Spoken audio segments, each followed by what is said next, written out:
안녕하십니까. 자, 이제 부동산학개론 31회 부동산학개론 시험의 총평을 한번 진행을 해보겠습니다. 아시는 분들은 아시겠지만 저도 오늘 시험장에 들어가서 문제를 실제로 풀었습니다. 그래서 1번부터 문제를 풀면서 수험생의 입장이 돼서 제가 가르쳐드린 내용을 가지고 과연 이 문제를 풀 수 있었을까? 내가 이 문제를 수업 시간에 열심히 다뤄드린 내용들이 나왔나? 이런 부분들로 사실은 느껴보면서 정말 체감을 하면서 문제를 풀었던 하루였던 것 같습니다. 그리고 계산 문제가 나왔을 때는 제가 열심히 설명을 드렸던 계산 문제도 있었지만 그 계산 문제에서 조금씩 함정을 판 계산 문제도 있었던 게 보였었고, 그래서 실제로 이론 관련 문제에 대해서는 실제적으로는 전체 우리 시험 문제에서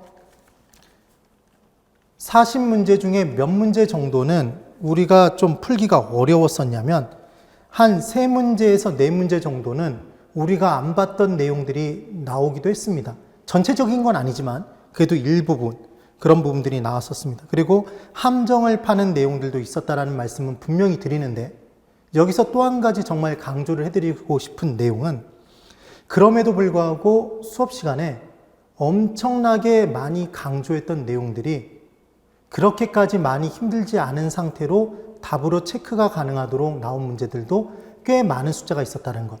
그게 실제로 한 70% 정도는 되지 않았나 생각을 해봅니다. 그리고 이번 시험에서 만약에 계산 문제에 본인이 강점을 갖고 있다고 생각하셔서 계산 문제를 먼저 쭉 푸셨다면 봤던 계산 문제 같은데 8번 같은 경우에도, A형 8번 같은 경우에도 실제 우리가 균형 가격을 구하는 문제는 너무나 쉽게 많이 풀어봤었습니다.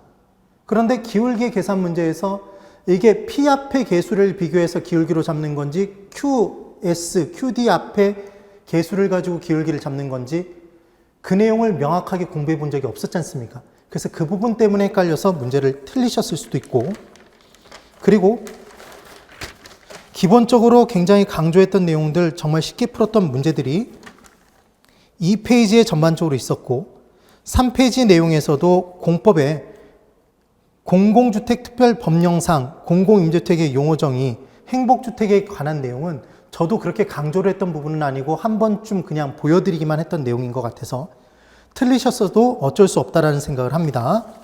그리고 세법 문제가 20번에 나온 것 같기도 한데 그 문제 역시도 우리가 투자론 부분에서 재산세는 보유기간 중 보유 자체에 대한 세금이다, 지방세다, 이런 개념들을 우리가 다 공부를 했었기 때문에 이건 충분히 푸실 수 있지 않았나 생각을 해봅니다. 취득 단계에 부과하는 세금이라고 얘기했으니까 지방세라는 걸 몰라도 보유 단계라는 걸 아셔서 푸셨어야 된다는 얘기입니다. 그리고 4페이지에 나왔던 문제들 중에서는 BTO, BTL 방식에서 앞에 운영이 먼저 나온 것 같아서 BTO를 그냥 찍고 넘어가셨으면 굉장히 아쉬울 수 있었다. 그리고 24번 문제, 우리나라에서 시행되고 있지 않은 정책을 찾아보십시오. 폐지된 초소로 계속 암기했던 내용들. 그리고 특이하게 23번에서 순서 문제, 그러니까 법령상 도입이 빠른 순서로 나열한 것이라는 말도 안 되는 문제가 나오긴 했는데 상식선상에서 어느 정도 풀 수 있고 접근은 가능했지만 사실상 굉장히 당혹스러운 문제였습니다. 그런 문제도 섞여 있었다라는 것. 그리고 27번 같은 계산 문제도 수익성 지수를 구하라고 했는데 두 개의 연차별로 수익성 지수를 주고 내용들을 분석해서 따져보도록 하는 내용이었습니다. 녹록한 문제는 절대로 아니었다고 봅니다. 그리고 29번 문제의 비율 임대차 계산 문제를 만약에 매달려서 푸셨다면 식을 제가 해설 강의 찍어드린 것처럼 작성을 하셔서 푸셨던 분은 풀었겠지만 이건 개념을 잡기가 정말 어려운 문제였습니다. 그래서 그냥 일반적인 비율 임대차 문제다라고 얘기해서 구간을 나눠서 풀려고 그냥 들어가신 분들은 정말 이 부분에서 시간을 많이 까먹을 수 있었습니다. 버리셨어야 됩니다. 진짜로. 그리고 정말 간만에 10몇 년 만에 연금의 내과계수의 수식을 전체적으로 알아야지만 풀 수 있는 문제가 30번에 또 주어졌습니다. 근데 제가 혹시 모르니까 그걸 구성하는 계산 방법을 알아두시라는 얘기를 했고, 연이 아니라 월로 바뀌게 되면 연이자율 10이 나누고 연수에다 11을 곱해서 월수로 고쳐주셔야 된다고 강조했던 내용들 기억하셨으면 그 문제도 푸실 수 있었을 겁니다. 그리고 31번 문제도 이자율이 얼마냐고 물어보는 문제는 단 한 번도 없었는데 풀 수 있긴 하지만 이 문제를 풀기까지는 시간이 아마 꽤 걸리셨을 겁니다. 그러니까 전반적으로 계산 문제들 중에서 31번까지 나온 계산 문제 중에서는 정말 함정이 하나도 없이 풀 수 있는 계산 문제는 거의 없었다라고 보는 게 맞을 것 같습니다. 실제적으로는. 그 다음에 나왔던 한국주택금융공사의 주택연금 부분의 문제에 대해서는 그냥 기본적으로 주택인 것만 가능하다 그랬는데 오피스텔, 업무시설인 오피스텔도 가능하다 그래서 그게 틀린 문장이 답이었으니까 그런 부분들은 아마 쉽게 푸실 수 있었을 겁니다.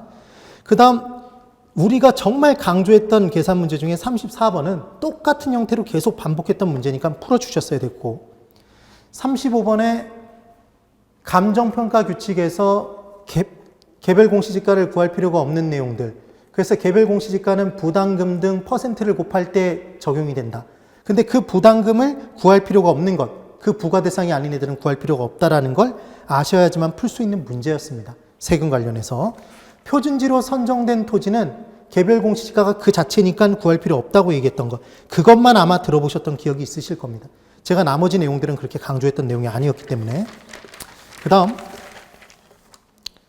마지막 부분에서 공시지가 기준법 관련해서 사정보정 절대로 들어가지 않고 공시지가 기준법은 시점 수정부터 했다라는 게 기억나시면 풀었을 것이고 38번과 39번은 오히려 우리가 적산가액 계산하는 문제 그리고 거래사례 비교법에 의해서 문제 푸는 거는 정말 많이 반복을 했던 내용이었습니다. 그리고 더 이상 어렵게도 안 나왔었고 우리가 알고자 하는 대상부동산 관련 수치가 어디로 올라간다는 것만 분자로, 알고 싶은 게 분자로 올라간다는 것만 알면 풀 수 있는 문제였습니다. 그와 같은 개념으로 접근해 주셨으면 됩니다. 그래서 앞부분의 계산 문제는 오히려 풀기 어렵지만 뒷부분의 계산 문제는 그래도 풀만한 내용들이 있었다는 것. 그래서 계산 문제가 총 8문제가 나왔는데 그 8문제 중에서 4문제는 함정이 있고 쉬워 보이지만 함정이 있는 계산 문제였고 나머지 4문제는 우리가 많이 풀어봤던 계산 문제였습니다. 그래서 한 절반에서 4문제에서 5문제 정도를 맞히셨다면 계산 문제에서는 성공이었습니다. 성공. 그리고 40번에 감정평가의 규칙상 대상물건과 주된 평가 방법 연결 다르게 된 것. 이런 건 정말 점수를 확보해 주셨어야 되는 겁니다. 제가 계속 강조했던 내용. 우리의 과거 소원은 통일이 아니라 일거양득이었다. 과거, 과수원, 거래사례 비교법. 바로 잡아내 주시면 문제를 풀 수 있었답니다. 그래서 결론적으로 무슨 말씀을 드리고 싶냐면 분명히 생소한 문제들이 있었습니다. 함정도 있었습니다. 그래서 그렇게 녹록치 않은 시험이었던 것도 분명히 맞습니다. 그렇지만 수업 시간에 강조했던 내용 부분에 기본이 충실한 상태에서 풀지 말라고 내는 문제들을 그냥 말씀드렸듯이 제끼고 문제를 풀어주셨다면 정말 70점에서 75점까지는 충분히 가능한 시험이지 않았나 싶습니다. 계산 문제 한 3문제에서 4문제 틀리고 공법 관련 내용, 행복주택 내용 틀리고 그리고 공법 관련해서 신도시 재개발 그러니까 신개발과 재개발 헷갈려서 틀리고 뭐 이런 정도의 내용으로 틀려도 충분히 나머지 30문제 정도는 우리가 정말 엄청나게 강조했던 부분에서 나왔다라고 말씀드리고 싶습니다. 그러니까 성적이 잘 안 나오신 분들은 네가 그 내용을 언제 했어 이렇게 말씀하실지 모르지만 정말 가슴에 손을 얹고 75점에서 80점 정도까지는 너무나 강조했던 부분에서 나왔다는 말씀을 드리고 싶습니다. 그리고 추가로 말씀드리고 싶은 건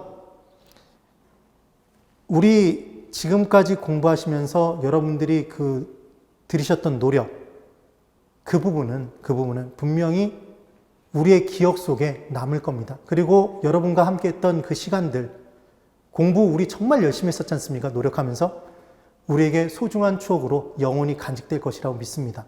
정말 고생 많으셨고 여러분들이 이번 시험을 다 통과하셔서 정말 훌륭한 공인중개사가 되셨기를 다시 한번 간절히 바라면서 총평을 마쳐봅니다. 여러분 정말 고생 많으셨습니다.